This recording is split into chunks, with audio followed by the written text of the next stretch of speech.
Bonsoir tout le monde, vous regardez Standard Loto, votre émission 100% Standard de Liège. Je tiens d'abord à vous souhaiter à tous et à toutes une bonne année 2024. Je vous souhaite plein de bonnes choses en termes de projets, en termes d'amour et surtout, on espère pour vous, amis supporters liégeois, de meilleurs résultats pour le Standard de Liège, même si on doit le dire, dans ce début d'année, c'est quand même assez compliqué avec cette défaite 0-1 face à Courtrai. On va en parler dans cette émission avec nos invités. Alors, c'est un casting un peu spécial parce que j'avais envie d'entendre des jeunes passionnés de foot qui sont très fort présents sur le digital, mais aussi en bord terrain, avec Marie Évrard pour commencer, qui est journaliste. Salut Marie. Salut, écoute, merci pour l'invitation. Heureuse de pouvoir parler un petit peu du Standard. Pour parler rapidement de moi, je suis commentatrice pour Eleven et voilà, on va parler football.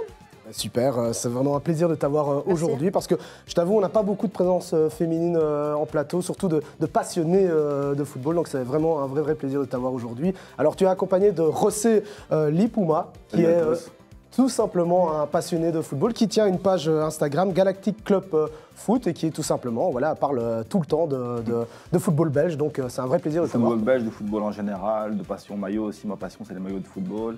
J'aime passer des coups de gueule sur ma page aussi, mettre des équipes en valeur aussi, parce que quand ça travaille bien, il faut le dire. Et quand ça travaille pas bien? Ah, je le dis 2 fois plus. On va essayer un peu de te calmer aujourd'hui parce que c'est vrai qu'il y a des choses à dire sur le Standard. On va voir ça dans cette émission. Et puis pour terminer, on a Lens Kawaya, qui est donc aussi un passionné de football, mais qui a aussi créé cette chaîne YouTube, la 90e, où on parle aussi de football belge et de foot international. Salut Lens. Salut Malik, salut Marie, salut José que je connais déjà bien, vu qu'on est ensemble sur la 90e. Et donc comme tu l'as dit, on a créé récemment une émission foot, la 90e, et sinon c'est avec plaisir et encore merci pour l'invitation et hâte de faire cette émission. Mais il n'y a pas de souci, je pense qu'on va passer un bon moment tous ensemble parce qu'il y a de quoi dire sur le club liégeois. On va parler forcément des dernières prestations, on va parler de l'arrivée d'Ivan Leko, mais aussi du prochain adversaire du Standard qui est donc le Cercle. Vous l'avez compris, c'est une belle émission qu'on vous propose, la première de l'année 2024, elle commence maintenant avec le débat.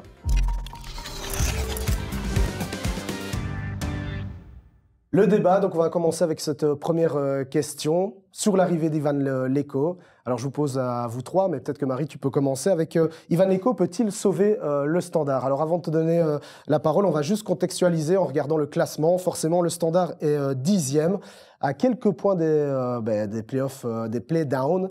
J'ai envie de dire, Marie, on ne peut pas parler d'un sauveur, mais quand même un tout petit peu, parce que c'est catastrophique ce qui se passe pour l'instant avec le Standard. On a besoin de quelqu'un pour les relancer. Ouais, on a besoin de points.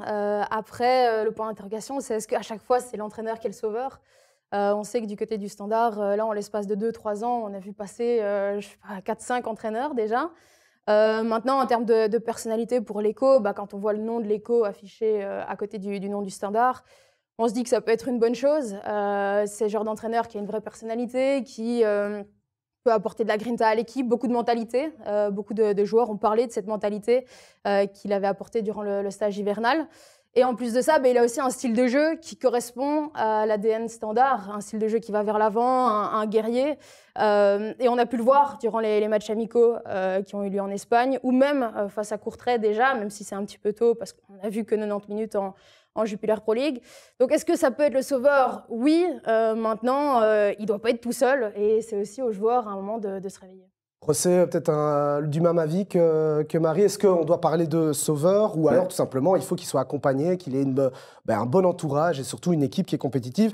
Avant de te donner la parole, c'est vrai que ce qu'il avait déclaré, c'est que le Standard est à sa place et c'est difficile de tout changer en quelques mois, mais qu'il est extrêmement motivé. Est-ce que c'est un sauveur?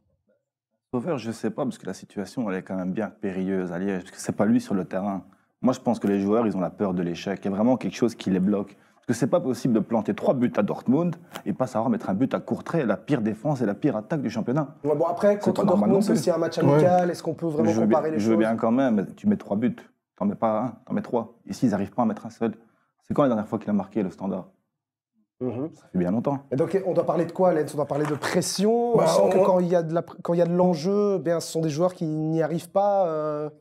C'est ça. Moi, je fais souvent le parallèle avec l'Olympique de Marseille. Je répète toujours, le Standard, c'est l'Olympique de Marseille de Belgique parce que je trouve que c'est un public très populaire qui met beaucoup de pression. Et s'il y a une chose qui peut, entre guillemets, freiner les joueurs, c'est peut-être la pression populaire et la pression du public. Je pense que c'est pas une question de qualité. Moi, je pense que là où il arrive, l'écho, et là, il aura son principal rôle, c'est plutôt sur le côté du caractère et aussi l'implication des joueurs.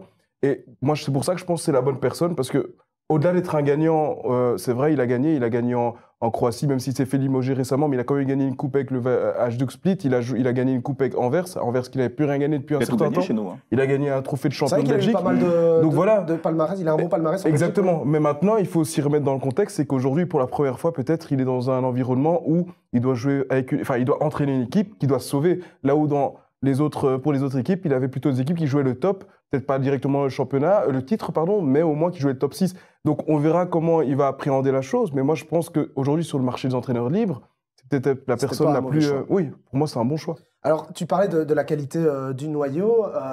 Mais vous qui êtes en plateau ici, on va voir le dernier 11 aligné par justement Ivan Leko pour sa première face à Courtrai. Mais c'est vrai que quand on voit ce 11, José et puis Marie, il y a quand même de la qualité. Le point positif, c'est que le Standard a les moyens quand même de réaliser mieux.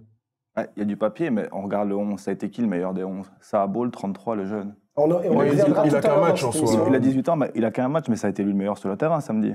Oui, c'est vrai. Et c'est pas normal non plus qu'un gamin de 18 ans soit lui le moteur de l'équipe. On reviendra sur lui Rosset un peu plus tard, parce que c'est vrai qu'on peut se poser la question sur les gens. Price a été bon aussi. Price a été c'est les jeunes qui bon. sont bons. C'est les tontons qui doivent être là, les Balikwisha, les Bodard, les Igno, on va dire, même s'il a 25 ans, c'est quand même un des tauliers de l'équipe. Ouais. Van Usden, on pourra se poser la question un peu plus tard, parce que c'est vrai qu'il a peut-être, Marie, raté son match. Mais ici, c'est vrai que le point positif, on voit le retour aussi de William Balikwisha. C'est une bonne chose aussi pour le Standard. Il a profité de l'absence de Kawabe, qui a dû déclarer forfait en toute fin de match. Une bonne chose, j'ai envie de dire oui, parce qu'il fait un bon match. C'est peut-être une bonne chose pour lui d'avoir un nouvel entraîneur. On sait que Hoefkens ne lui faisait pas forcément confiance. Maintenant, quand on sait que Kawabe apporte énormément au Standard et que c'est le deuxième meilleur buteur du Standard, ou même ex-aequo avec Kanga, est-ce que Balikwisha va rester titulaire avec le retour de Kawabe? C'est une question. Et puis aussi, tu parlais un petit peu du 11, c'est vrai que tu as des noms, maintenant, dans ces noms, il y en a beaucoup qui sont très très loin de leur niveau. Oui, Djenepo par exemple. Djenepo est fantomatique. On a un Zigno qui a plus d'assists que Djenepo, du coup, avec l'assist qu'il fait contre Courtrai. On a un Soa qui est aussi très très loin du niveau qu'il avait eu, que ce soit à Louvain ou peut-être le début à Bruges. Donc c'est compliqué. On pourrait peut-être parler aussi de Marlon Fossé qui fait une super saison l'année passée et qui ici a un peu plus de difficultés, Lens. Exactement, mais moi c'est la raison pour laquelle je reviens encore là-dessus. Je pense que c'est pas question de qualité. On a vu tous les joueurs cités, que ce soit Soa, on a vu à l'époque où il jouait pour OHL, que ce soit Balikwisha, on l'a vu l'année dernière, que comme tu l'as cité, Fossé aussi. Je pense que ce sont tous des joueurs de grande qualité, en tout cas qui ne sont pas à leur place aujourd'hui d'un point de vue classement. Donc moi ce que je dis, c'est que, et c'est pour ça que là ici quand Marie dit qu'il profite de l'absence de Kawabe, mais je me demande si c'est pas mieux, parce que réinstaurer peut-être une concurrence saine et pouvoir montrer aux joueurs aussi qu'ils sont tous sur le même pied d'égalité et qu'il n'y en aura pas un qui aura sa place, parce que je pense que c'est ce qui manquait un peu avec Hoefkens, c'est que Balikwisha s'est senti écarté. Alors je dis pas que Balikwisha avait toutes les raisons du monde d'en vouloir et que peut-être c'était aussi à lui de montrer plus de caractère, mais je pense qu'un entraîneur doit aussi pouvoir faire jouer la concurrence dans son effectif, ce qui va aussi pousser chacun à donner le meilleur de soi-même. Et je trouve que c'est ce qui manque aussi depuis le début de saison au Standard. Oui, c'est vrai. Mais il n'y a pas de concurrence. Voilà, exactement. Oui, mais par exemple, un Renaud Aymon, je suis pas le plus grand fan, c'est vrai, mais quand je vois qu'il a été mis sur le côté définitivement dans une équipe qui, pour moi, est en panne offensivement, je me pose des questions, parce que je suis pas sûr que Wilfried Kanga et Soa soient les buteurs. Alors oui, Renaud Aymon a peut-être un profil différent, mais je pense qu'au niveau du nombre de buts qu'il peut apporter, et d'ailleurs il a encore montré ce week-end, puis c'est lui qui marque le seul but du match pour le moment arrêté contre le REDM, mais en tout cas, je pense qu'il aurait pu peut-être compléter ou du moins apporter cette concurrence dans l'effectif. Le point positif, malgré tout, c'est quand même on a un gardien qui est toujours exemplaire, peut-être à l'image du Standard, qui représente au mieux l'image du Standard, c'est Arnaud Bodard. Et on a quand même ces jeunes, et c'est vrai que comme le disait José, c'est quand même un peu intriguant de se dire, bon, on se repose beaucoup sur des jeunes comme Luka Noubi. Est-ce que c'est la bonne solution aussi ? C'est compliqué de manière générale. Oui, ce sont les jeunes qui sont en train de porter le Standard. Quand on regarde depuis le début de la saison, les meilleurs joueurs qu'on peut citer, c'est qui? C'est Ngoy, qui a été blessé. C'est Bala Noubi qui prend bien la relève. On va en parler, mais Sahabo, Chanak, qui au final n'a jamais vraiment été titulaire indiscutable, et on se demande parfois pourquoi. Et qui pour le moment est dans une situation délicate, parce qu'apparemment, voilà, selon certains médias, le RWDM... en train de négocier, le Standard ne veut pas. Il vient de se blesser là. Donc. Ouais, mais c'est pas évident pour un joueur de cette qualité de se dire, ben voilà, blessé, il y a pas une négociation, mais il y a un club qui me veut, le Standard ne veut pas. C'est difficile pour un joueur comme ça, pour se relancer peut-être entre les blessures, les possibles transferts, de se remettre et de se reconcentrer dans, dans sa compétition? Comme on l'a dit plus tôt, Ivan Leko, il a redistribué les cartes. Tout le monde doit être concerné, même Perica, il a joué. C'est pas parce qu'il est croate qu'il a eu sa chance comme Leko, c'est parce que tout le monde doit être impliqué. Perica, il a marqué 2 buts en préparation. C'est normal de le faire jouer. Perica, il a marqué 2 buts en coupe aussi contre Harelbeek. Et tu penses que sous l'effet de Karl Hufkens, c'est surtout le fait qu'il n'ait pas donné trop de confiance à d'autres joueurs qui fait que voilà, il n'était pas dans leur assiette comme Perica par exemple? J'ai l'impression que Hufkens, il a eu ses chouchous et ses têtes de Turc. Balikwisha, c'était clairement une tête de Turc parce que déjà, il a coûté des buts. Djeko, par exemple, c'est un chouchou. Moi Voilà. je veux bien Djeko. C'est vrai qu'il faut dire, il y a aussi une réalité du football. On attend beaucoup de Djeko. Ouais. Voilà, il y a aussi un investissement sur le joueur. On sait le statut qu'il a. Il a quand même joué en Première Ligue, à Southampton, etc. Donc, on sait que c'est pas un joueur qui arrive de n'importe où. Donc, je peux comprendre, mais à un moment donné, un coach, il perd sa crédibilité. Quand un joueur enchaîne les matchs comme ça et est toujours pas au niveau, osons le dire, à un moment donné, il faut que le coach le remette en question. Et le remettre en question, c'est peut-être le faire aller sur le banc une rencontre pour faire comprendre non seulement aux joueurs, mais aussi au groupe qu'il faut te réveiller. Et là, c'est ce qui a manqué. Et je pense que Leko, c'est la bonne personne pour ça. Bon, après, on verra. Mais je pense pouvoir dire, déjà dans le passé, on l'avait vu quand il arrive je crois, c'était l'année 2018 où il est champion avec Bruges ou même un peu avant. Moi, je me souviens très bien qu'un Lior Rafaelov, qui était peut-être un des meilleurs joueurs et qui était, entre guillemets, dans son prime, il l'a mis sur le banc. Parce qu'il ne s'inscrivait pas dans le cadre collectif qu'il voulait imprégner à son équipe. C'est aussi simple que ça, si tu ne t'inscris pas dans le cadre collectif, tu sautes, peu importe le statut. Et je pense que c'est ce dont tu as besoin aujourd'hui, le Standard. Alors c'est intéressant parce que tu parles de statut, il y en a un qui a quand même énormément de crédit en défense, c'est Zinho Van Hesden. Sudinfo titrait Zinho Van Hesden, un capitaine à la dérive. Est-ce que vous êtes d'accord avec cette formulation? Quand on regarde un peu les stats, c'est vrai qu'il est à 90% dans le 11 de départ, il a 86% de minutes jouées, il a fait 19 matchs. C'est le capitaine, c'est un personnage incontournable. Maintenant, est-ce que vous êtes d'accord avec la réflexion de Lens de se dire, bon, qu'importe le statut, si t'es pas bon, t'es sur le banc, comme dirait Kylian Mbappé? Oui, moi ce qui me déçoit un petit peu avec Zinho, c'est qu'en fait, on retrouve pas cette mentalité standard. On retrouve pas un guerrier qui veut se révolter. Alors ok, là par exemple contre Courtrai, il a coûté le but, c'est malheureux. Mais derrière, en deuxième mi-temps, en fait, il n'a pas été le protagoniste de cette révolte. Il n'y a personne sur le terrain, à part peut-être un Arnaud Bodard, qui est capable de dire, bon, maintenant, vas-y, on se bat et on meurt sur ce terrain. Et c'est triste quand tu vois ce que peuvent faire les supporters en tribune et que derrière, il n'y a personne qui suit. Surtout qu'avant le match, c'est ça. Ouais. Quand tu vois l'ambiance et ce qu'ils ont organisé avant le match et puis ce que les joueurs leur rendent, comme tu dis, c'est triste et ça reflète vraiment pas l'implication des supporters, malheureusement. Mais maintenant, moi, avec Zinho, je préfère quand même être un peu plus nuancé parce que j'ai l'impression qu'on a tendance souvent à oublier qu'il n'a jamais que 24 ou 25 ans. Donc... Il a eu 2 énormes blessures. Exactement. Et c'est parce que comme depuis ses 16 ans, on parle de lui, les gens pensent toujours qu'il a déjà 300 matchs, alors qu'en soi, le garçon, c'est peut-être sa 3e saison où il dépasse les 20 matchs en championnat. Sachant qu'en championnat, en moyenne, il y a un peu plus de 30 matchs, c'est très peu au final. Je crois qu'il a un peu plus de 100 matchs pro à 25 ans. Donc finalement, moi, je veux dire... Le problème de Zinho, pour moi, c'est qu'il est dans une saison où non seulement il chasse il veut faire 2 choses à la fois. Non seulement se relancer lui, donc retrouver son niveau de jeu, retrouver son rythme, et on attend de lui qu'il soit le moteur et le capitaine du Standard. Mais il peut pas faire les 2 à la fois, parce qu'un joueur, quand il revient de longues blessures comme ça, il doit non seulement prendre le temps de retrouver ses facultés, ses capacités, et puis ensuite peut-être être le moteur de l'équipe, le gars qui va élever le niveau de l'équipe quand l'équipe est un peu moins bien. C'est pour ça que moi, si j'avais été coach Standard, bon après, avec tout le respect que j'ai pour eux, j'aurais peut-être pas donné le brassard directement à Zinho. Parce que pour moi, ce garçon, on doit lui mettre dans la tête que d'abord, tu dois te concentrer... Et tu l'aurais donné à qui, par exemple? À Bodard. Parce que Bodard, qu'on le veuille ou non, il est encore jeune, mais c'est un garçon qui est régulier. C'est un garçon qui... joie aussi, Bodard. Première chose, et c'est un garçon qui...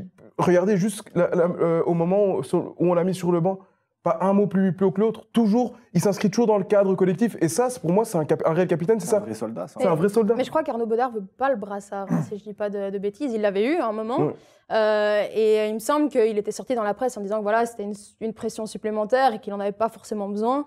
Et c'est pour ça aussi qu'il est plus... ça m'inquiéterait quand même, parce que le cadre de l'équipe... En plus, on sait que quand tu es gardien, en général, tu es pour moi un poste où tu dois avoir de responsabilité. Que tu le veuilles ou non, gardien, il doit avoir de la personnalité de responsabilité. Si tu es Arnaud Bodard, tu es liégeois, tu es dans ton club, tu es titulaire depuis maintenant plus de 3-4 ans, et que tu n'es pas prêt à avoir le brassard, ça me pose comme question sur aussi la mentalité des gens qui sont censés être cadres dans cette équipe. Surtout que c'est vrai que Rossé, quand on parle d'Arnaud Bodard, c'est un symbole, tu le dis là maintenant, mais c'est surtout aussi, il transpire un peu une certaine un certain calme, une tranquillité, la façon dont il gère les matchs. Il a une aura héroïque aussi, avec toute la parade qu'il fait, toutes les fois qu'il a sauvé le Standard dans un match compliqué. Les supporters, ils l'adorent. Est-ce que tu es d'accord avec ce que dit Marie sur le côté, et je pense que malgré tout c'est un point positif, c'est de se dire que qu'importe, il y a quand même l'un des plus beaux publics de Belgique, si pas le plus beau, le public de Sclessin. Et ça, c'est vrai que ça doit quand même motiver les joueurs de se dire on est dans une équipe historique avec un public historique. Comme je te l'ai expliqué, moi je pense qu'ils ont vraiment la peur de l'échec. Et jouer à Sclessin dans une ambiance survoltée comme ça, c'est jamais bon. C'est trop de poids à gérer pour eux. Après, c'est vrai que pour avoir interviewé c'est ça le problème. Enfin, même pas 2-3, plusieurs joueurs de l'effectif, parce que vous pourrez d'ailleurs retrouver toutes les émissions avec les différentes interviews des joueurs sur les réseaux sociaux de Vous Sport. Mais t'en as pas mal qui nous disent c'est pas une question du public, la pression, etc. Ils adorent ça. Donc, ça qui est difficile à comprendre. Ça se voit pas qu'ils adorent. Ça se voit pas qu'ils adorent en tout cas. Ouais. Il y en a qui disent la pression, on la boit, mais eux, ils la boivent pas du tout, la pression. Ils se font absorber par la pression. C'est pas possible de jouer avec des pieds de plomb comme ça. Le match de Courtrai, c'est jouer avec des pieds de plomb. Il a décidé de se lâcher aujourd'hui. Il l'avait dit qu'il était prêt. Mais bon, après, voilà, on est encore au tout début, Lens, de cette deuxième partie de saison. Encore une fois, je pense que le Standard, ça serait une catastrophe pour le football wallon. On pourra en parler, parce que Charleroi, ça va pas mieux, mais on peut pas imaginer le Standard, le football belge global. Même pour le football belge, comme le dit Ross, ce serait une catastrophe. Donc on ne peut pas imaginer, avec ce que représente le Standard et l'effectif qu'ils ont, on ne peut pas les voir en... C'est vrai, oui, mais malheureusement, c'est ça aussi qui fait que le football est peut-être le sport qui est le plus beau à avoir joué, le moins... le plus triste aussi, dans le sens où... Exactement. C'est que malheureusement, tout est possible. Et moi, j'ai quand même des inquiétudes. Autant je suis confiant parce que je pense que l'Eco a un profil qui peut les sauver, mais il faudra réagir vite parce que quand on voit ce qui arrive après... Il y a le Cercle de Bruges, et puis ils vont au Cercle, ils reçoivent Anvers. Et puis pour moi, c'est les matchs à 6 points, parce qu'il y a RWDM, il y a OHL et Westerlo. Et ils finissent par Eupen. Voilà. Donc, et on est à la 21e journée, il y en a 30, donc il reste 9 matchs, ça va très vite. C'est quoi? C'est sur l'espace de 2 mois. Il faudra voir comment ils vont prendre ces matchs-là. Mais si dans les 2 prochains matchs, ils font pas, pour moi, un 4 sur 6, tout doucement, le doute va s'installer encore plus. Et là, je pense qu'on pourra sérieusement envisager la possibilité du moins des playdowns. Donc, il faut qu'ils fassent attention, quoi. Marie, d'accord avec cette réflexion, du coup, est-ce on devrait quand même, le club devrait quand même, parce que c'est vrai que, allez, on va pas se mentir, on a souvent entendu le Standard se dire, notre objectif c'est les playoffs 1, sous Della c'était ça, cette année c'était ça aussi, quoique on était un peu plus proche des playoffs 2, certains le disaient. Mais est-ce qu'on doit aussi envisager, quand on est dans le club du Standard, de se dire, tiens, peut-être qu'on va devoir jouer le maintien cette année? Là, c'est une réalité. 2 points d'avance sur la zone de relégation, ils sont là. Enfin, je veux dire, c'est ridicule. Et c'est vrai que quand tu vois le calendrier, ce qui fait pas le plus peur, c'est pas les matchs contre le Cercle, contre l'Antwerp, parce que c'est limite des matchs où le Standard est capable de se transcender. Exactement. On l'a vu fin d'année en décembre. Là, ils avaient un calendrier tonitruant. Et au final, c'est là qu'ils ont peut-être pris le plus de points. En décembre. Mais c'est vrai pour t'interrompre, Marie, je te donne la parole tout de suite. C'est aussi le côté aussi positif de cette année, c'est qu'on a quand même vécu de super matchs au Standard face à de grosses équipes. C'est d'autant plus frustrant, exactement. C'est à double visage en fait. Tu vas prendre les gros matchs contre Anderlecht, contre Bruges, c'était magnifique. Tu vas prendre contre Courtrai, contre Charleroi, c'était dégueulasse. C'est vrai, mais voilà. Il n'y a pas de juste mieux. Il y a pas de juste mieux. Il y a ces gros matchs où on se dit, voilà, s'ils arrivent à être un peu plus équilibrés, à gérer ces plus petits matchs, on a quand même de belles prestations. Oui, mais donc ce qui fait peur, c'est que là, comme tu l'as très bien dit, ils vont affronter 4 équipes qui vont aussi jouer le maintien. Et dans le pire moment, c'est-à-dire le moment où ces équipes-là, elles vont arriver le couteau entre les dents et elles n'ont plus rien à perdre, elles doivent tout donner sur ce terrain. Et quand tu vas devoir te déplacer au RWDM, quand tu vas devoir affronter des équipes comme Westerlo, qui revient plutôt bien avec Rick 2000, ou encore Eupen et Louvain, il va falloir prendre des points. Et donc la réalité, c'est que oui, le Standard joue le maintien. Courtrai, leur nouveau coach, on ne sait pas ce qu'il va donner. Frère Alex Anderson, on ne le connaît pas trop dans le championnat. D'ailleurs, le Standard, on lui a proposé, il n'a pas voulu. Ouais. Et puis surtout, comme Marie le dit, moi je suis totalement aligné avec elle, c'est que moi j'ai plus de doutes sur les matchs face à ces équipes-là comme Westerlo, OHL, parce qu'en plus, non seulement eux, quand ils vont jouer le Standard, automatiquement, leur mentalité, ils seront à 200%, voilà, ils seront à 200%. Ils sont boostés, rien qu'à Sclessin, ça les booste. Exactement. Et pour moi, le Standard, ils ont d'autant plus de mal face à ce genre d'équipe-là. Mais aussi, le Standard, c'est un grand club en Belgique, donc c'est un club qui est peut-être moins habitué à gérer ce genre de situation-là. Un Westerlo, un OHL, ce sont des équipes qui, sans leur manquer de respect, ont peut-être plus de facilité à gérer ce genre de situation-là. Et c'est ça qui est bizarre, Rossé, parce que c'est vrai que ce que Lens dit, ils viennent à Sclessin, ils vont être ultra motivés, mais normalement, c'est l'inverse. C'est ça ce qui doit se passer, c'est que Sclessin doit être l'enfer pour voilà. pour les adversaires, et ça l'est souvent face aux grosses équipes. Hein. Marie, tu me dis si je me trompe, mais tu as suivi énormément de matchs à Sclessin, tu as vu les différences entre Charleroi, Anderlecht, alors que normalement, il n'y a pas de différence. Tu arrives à Sclessin, les 3 points doivent être là, parce que forcément, tu as le public, tu as le 12e homme, et tu as une équipe qui, avec son public, joue normalement très bien. Mais c'est l'adversaire aussi. Regarde, Charleroi, il a fermé le jeu, contrairement à Anderlecht et Bruges. C'est aussi le Standard, il a plus de mal contre des blocs-bas, contre des équipes qui ferment le jeu, qui refusent de jouer. Et le Standard, quand lui, il doit créer le jeu, c'est là que je te dis qu'il a des pieds de plomb. Ouais. Alors on va quand même continuer dans les analyses de joueurs. Donc on a parlé de Van Heusden. Moi je trouve, je ne sais pas si c'est forcément un point positif, mais quand même, je trouve, et on va parler de lui, Kanga, on se demandait si c'était le renouveau en attaque. C'est aussi une question qui a été posée par nos confrères de Sudinfo. Quand on regarde un peu les stats, 19 matchs, 6 goals, 2 passes décisives, 100% de présence dans le 11 de départ, 94% de minutes jouées. Bon, un avis, messieurs, dames, du coup, sur Wilfried Kanga. Peut-être commencer par toi, Marie. Je trouve que quand même, on parlait de Renaud Aymon, je trouve qu'il y a quand même une différence avec Wilfried Kanga. Il y en a beaucoup qui l'ont comparé à Romelu Lukaku en moins bon dans son physique, etc. Je pense que c'est un peu logique. Il a la même dégaine. Est-ce que tu trouves que voilà, c'est un renouveau en attaque? Oui, en fait, c'est le genre d'attaquant qui va peser sur des défenses. Il est assez intéressant, il répond de par ses stats, même si 6 buts après 20 journées, c'est quand même trop peu. Bien sûr, bien sûr. Mais maintenant, ce qui va être intéressant, c'est de voir les combinaisons en fait, avec Kanga. C'est de voir si maintenant un Soa sous l'écho va être capable de justement prendre cette profondeur et de profiter du travail un petit peu de l'ombre de Kanga.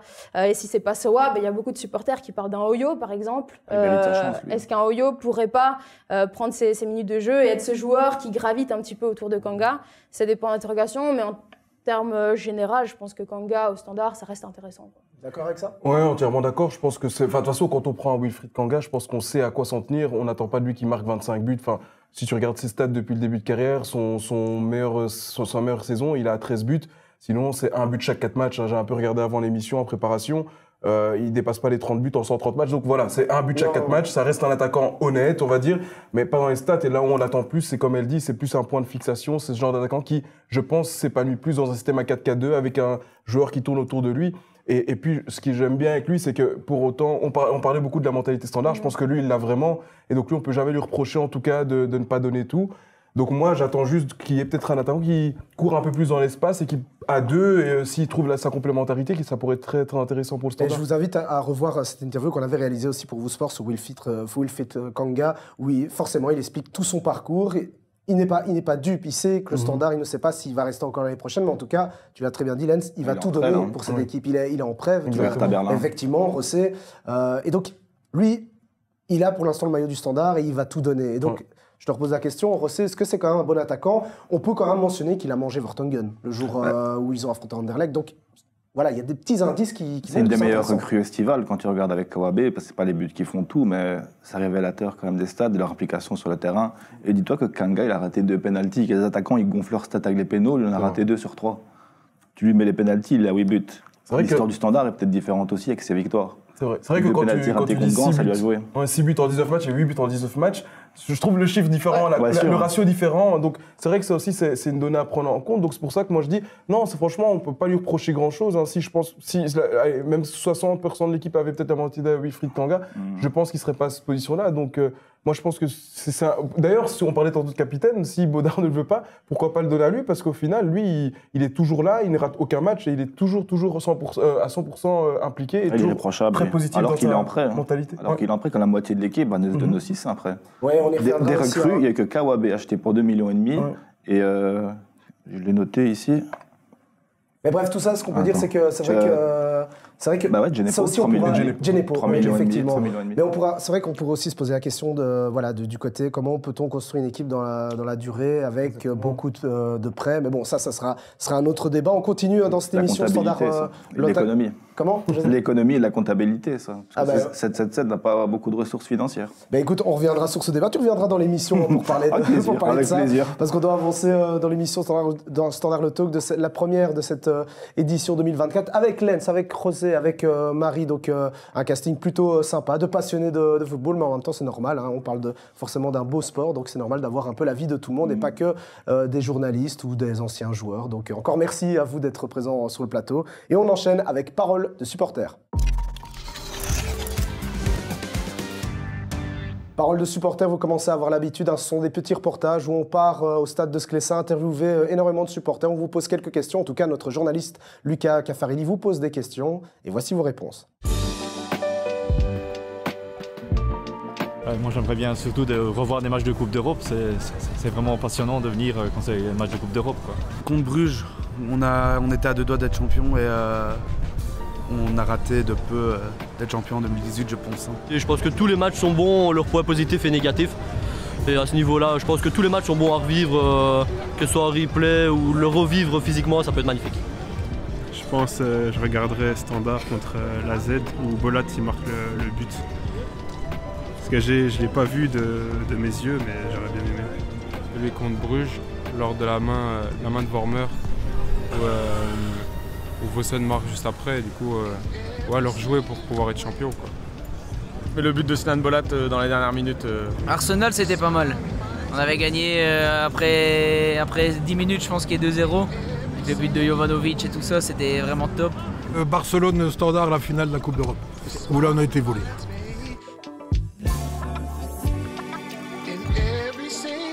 Je pense qu'il ne faut pas se presser à ce niveau-là, qu'il faut prendre le temps sur le long terme, vraiment travailler aussi bien au niveau de l'aspect technique de l'équipe que l'esprit de groupe. Je pense que c'est quelque chose à améliorer à ce niveau-là.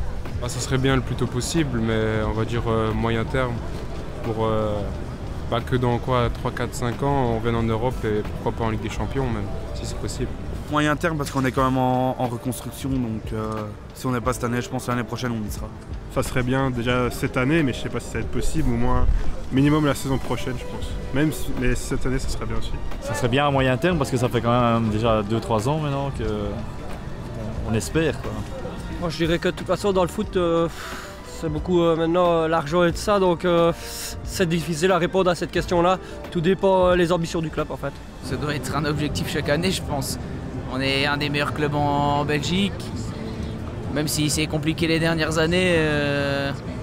Mais bon, ça doit être un objectif chaque année, l'Europe. Il n'y a pas de raison que ce ne le soit pas. Et cette année, c'est déjà mieux par rapport aux autres années. Maintenant, ça doit être chaque année, c'est parti. On est sur une bonne lancée. On doit continuer, quoi. À court. On doit viser le top 6 là largement et viser une place en Europe cette année. C'était Parole de supporters, des propos recueillis par notre journaliste Lucas Caffarelli. Bon, 2 petites questions par rapport à ce reportage, Marie. Il y a d'abord le match historique, celui dont tu te souviens à Sclessin, ton préféré. Ça c'est une colle, je suis pas assez le Standard. Je t'ai piégé là, tu m'as vraiment piégé là, tu m'as mis dedans direct. Direct. Bon, il y en a qui ont parlé du match avec le goal de Bolat, c'est vrai que ça fait partie des matchs de légende. Oui, forcément, et sinon on se rappelle de matchs européens. Le plus récent, c'était l'avenue d'Arsenal où c'était un match totalement fou. Et puis il y a forcément le match contre le club de Bruges avec la fameuse main de Vormer, main à pas main dans la surface. Ça reste des matchs mythiques, quoi. Ouais. Pour vous, messieurs, José? Moi, je suis un peu plus vieux. On va remonter en 2008, l'époque des test matchs contre Anderlecht. Ah oui, c'était un match fou. En plus, je me souviens très bien, je crois qu'il n'y avait qu'une seule possibilité de voir le match, c'était sur Canal+ à l'époque. C'était Canal+ Belgique qui avait acheté ce match test. BTV. Et donc je me souviens, tout le monde était dans les bars pour essayer de trouver justement le bar qui avait le BTV en question. Pour toi, Lens? Moi, c'est la fameuse tête de Bolat, parce que je m'en souviens encore très très bien. En fait, j'avais reçu une notification, vous savez, les fameuses notifications sur le téléphone, flash score, but de Bolat, et je dis, mais enfin, c'est quoi cette histoire, but du gardien? Et je crois que c'était... Un CSC peut-être. Voilà, c'est ça, je sais pas. Et puis, je vois partout, oui, Bolat a mis une tête incroyable dès la dernière minute. Je dis, waouh! Et donc, dommage, parce que pour une fois, en général, les matchs en plus en Coupe d'Europe du Standard, je les suis. Et là, je l'avais raté. Donc, oui, c'est pour ça qu'on aimait aussi cette équipe. C'était tous les matchs en Europe. D'ailleurs, c'était la deuxième question qu'on a posée aux supporters. Court, moyen, long terme pour vous, le Standard en Europe? C'est compliqué, vu la situation, mais... très compliqué. Il faudrait appeler un médium, lui demander qu'il garde sa boule de cristal de futur, parce que ainsi, à l'instant T, je sais vraiment pas vous dire. Vu la situation, ça paraît compliqué. Moi, je suis quelqu'un de positif, j'ai envie d'être positif pour le Standard, mais quand on voit ce qui se passe, il n'y a rien de réjouissant. Oui, c'est un peu compliqué, peut-être parler d'abord de stabilité. Il n'y a aucune stabilité. Après, il ne faut pas nécessairement être stable pour accéder à la Coupe d'Europe. Gagner la Coupe de Belgique, c'est un moyen aussi.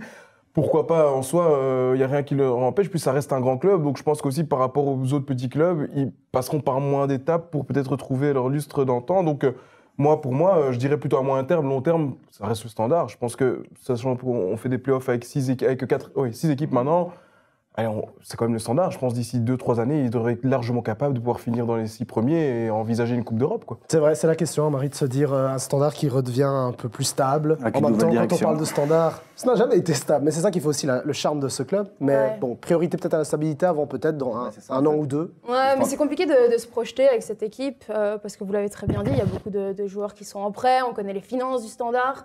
Ça veut dire que dès qu'on a un Oubi, un Saabo dont on va parler plus tard, ils peuvent très vite partir. Et donc ça fait un petit peu peur. Maintenant, on espère en tout cas pour les supporters que ça arrivera très bientôt, quoi. Et justement, tu fais une parfaite transition parce qu'on va passer au rouge du soir. Et donc du coup, on va parler de Hakim Saabo. Bon, on va directement poser la question cash sur ce joueur qui vient de débarquer au Standard, Hakim Saabo. Est-ce que c'est pour vous la bonne surprise de fin de saison, José? Est-ce que ça pourrait être une bonne surprise? En tout cas, il a toutes les qualités pour devenir un futur grand joueur. Il a un peu du Bellingham en lui. Contre Courtrai, c'est le seul question. Il va dire oui, mais c'est bon. Moi, je me mouille. Voilà, il peut flopper dans 10 ans, on va enregistrer ça, on va me le remontrer, j'en rigolerai. C'est tout. Mais moi, j'ai confiance en lui. Franchement, avec ce qu'il a montré sur le terrain, à son âge, il a une maturité, en fait. C'est pour ça que je le compare directement à un gros, parce qu'il a une maturité sur le terrain que d'autres n'ont pas à cet âge-là, voire même plus tard. Mais c'est vrai que Lens, ce que dit Rossi est intéressant, parce qu'on a l'impression qu'aujourd'hui, en Standard, on en parlait au début d'émission, c'est que la plupart des jeunes ont une certaine maturité, comme Hakim ici, et on a l'impression que c'est une force tranquille aussi. Ouais. Oui, mais moi je pense que c'est aussi un peu, parce que je connaissais un peu le joueur avant qu'il arrive en équipe première, donc je pense aussi par rapport à ce qu'il a pu vivre dans sa carrière avant d'arriver là, c'est un garçon qui a pas mal bourlingué dans des grands clubs comme Lille, etc. Donc il sait ce que c'est dans une structure, du moins dans une structure d'un grand club. Et au-delà de ça aussi, voilà, je pense qu'aujourd'hui, je me pose la question, est-ce que c'est le Standard qui a, enfin, les joueurs qui ne sont pas au niveau, ou c'est lui qui est super fort?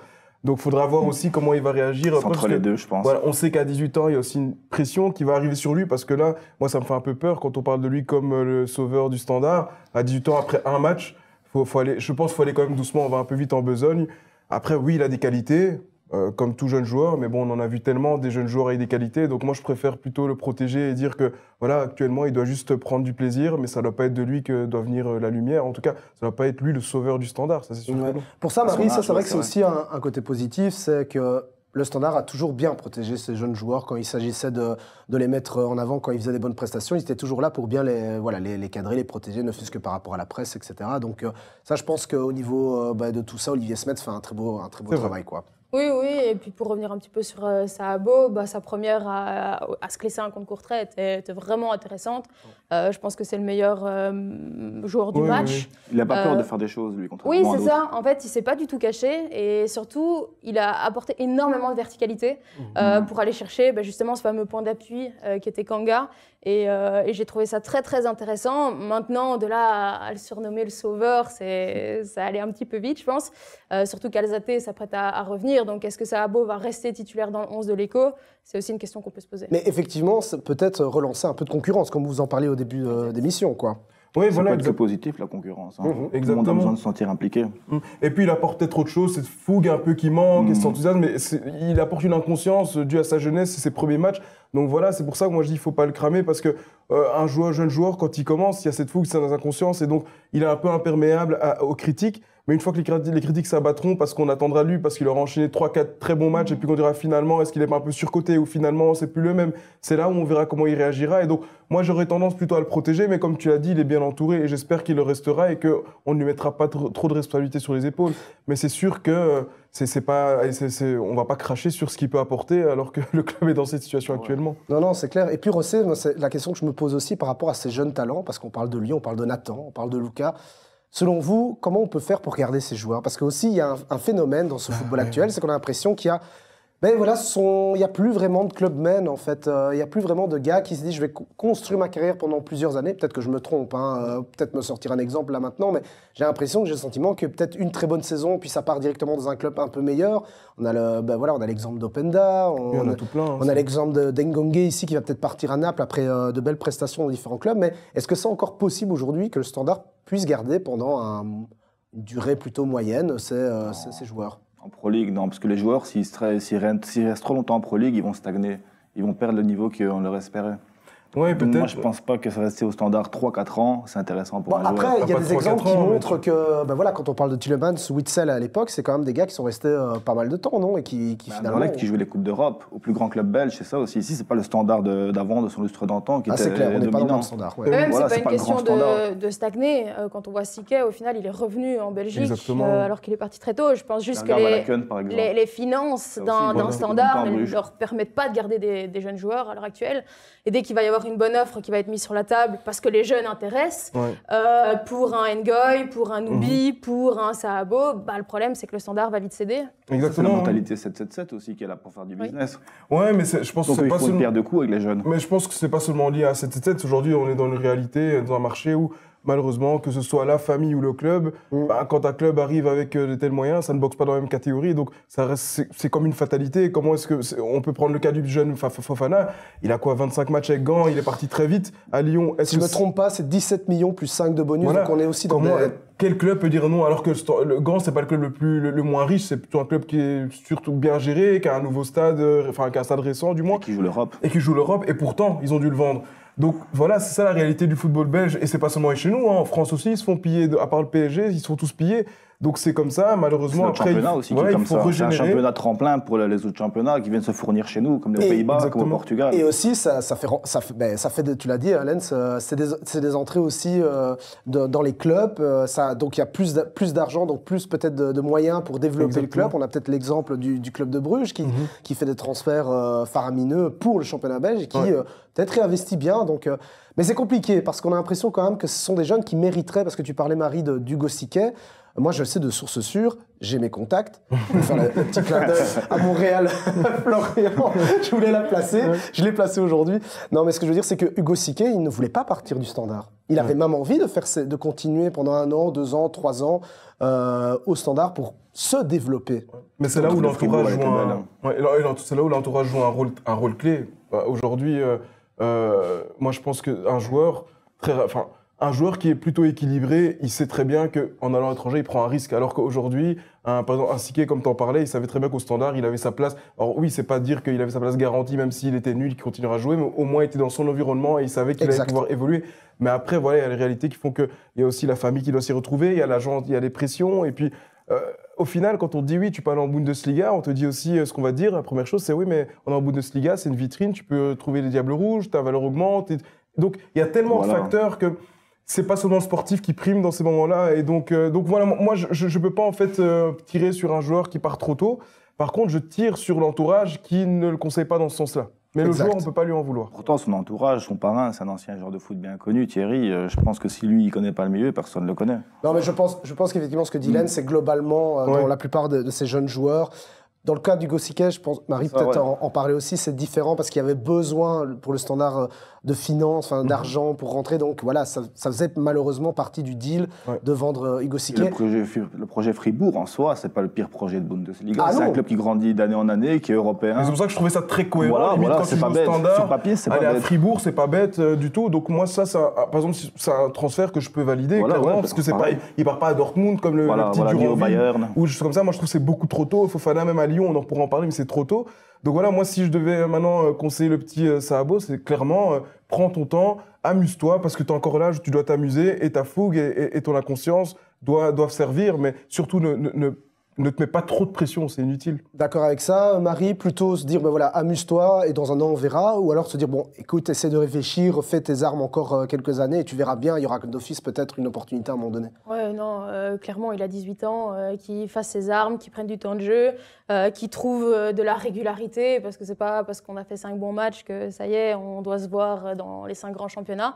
Et je pense que ça, justement, avoir les équipes U23 en D2, ça peut être aussi très très intéressant pour nos clubs. On le voit avec le Standard, qui a du mal à se maintenir, mais qui doit impérativement se maintenir, parce que c'est une possibilité d'attirer des jeunes, et puisque les jeunes valent de l'argent et qu'ils en ont besoin, ça peut être une bonne chose.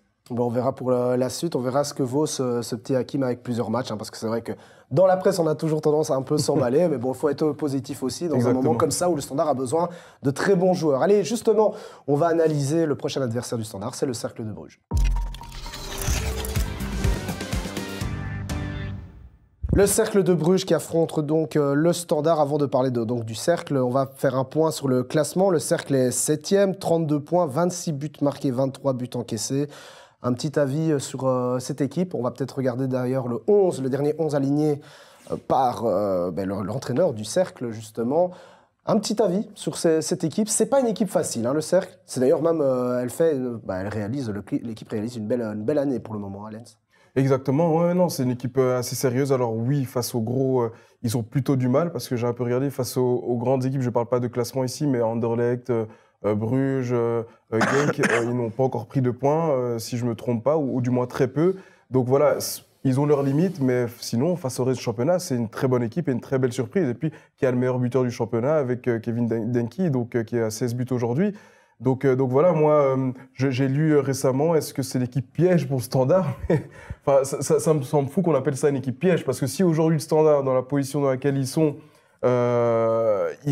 s'ils peuvent espérer prendre cette équipe de haut, alors je me pose réellement des questions, parce que s'il y a une équipe à ne pas prendre de haut, c'est bien le Cercle de Bruges. Ouais, Marie, d'accord avec cette réflexion de Lens. Le Cercle de Bruges, il ne faut pas prendre... Non, mais on avait déjà vu les prémices du Cercle la saison passée, avec Miran Muslic qui commençait déjà à imposer son ADN. Et là, cette saison, y a tout qui roule, hein. C'est une équipe qui est capable de faire 90 minutes avec une grande intensité. Et c'est ce qui fait peur pour ce match face au Standard, qui parfois, on a l'impression qu'1h30 de match, c'est parfois un peu trop long. Et comme tu l'as très bien dit, hein, Kevin Denki qui marche sur le championnat, on se demandait s'ils allaient être capables de remplacer Ueda. Ils l'ont bien fait avec Denki qui en a marqué 16. Et à titre indicatif, le Standard, cette saison, c'est 19 buts. Kevin Denki, c'est 16, quoi, à lui tout seul. Ouais, il y a un joueur très précieux aussi du Cercle, c'est Warleson, le gardien, qui a été héros du derby contre le club. Qui a fait énormément de bons matchs. Mais c'est vrai qu'en fait, c'est une équipe qui est tellement... Enfin, je pense que toutes les grosses équipes, tu l'as dit, Lens, redoutent le Cercle, parce qu'en plus, il y a même à un moment donné, ça lutte quelque part aussi même avec les playoffs 1. C'est une équipe qui pourrait rivaliser pour être en playoff 1. Donc oui, attention. Surtout que si on regarde les dernières rencontres, messieurs, dames, eh bien, c'est pas fameux hein, pour le Standard. Sur les 5 dernières confrontations, il n'y a qu'une victoire pour le Standard. C'était le 7 du 8 2022, Standard Cercle de Bruges 2-0. Mais avant, la dernière prestation, c'était Standard Cercle 0-1, puis Standard Cercle à nouveau 0-4, Cercle de Bruges Standard 0-0, Cercle de Bruges Standard 1-1. Par contre, Maric, moi j'ai gratté un petit peu plus loin encore.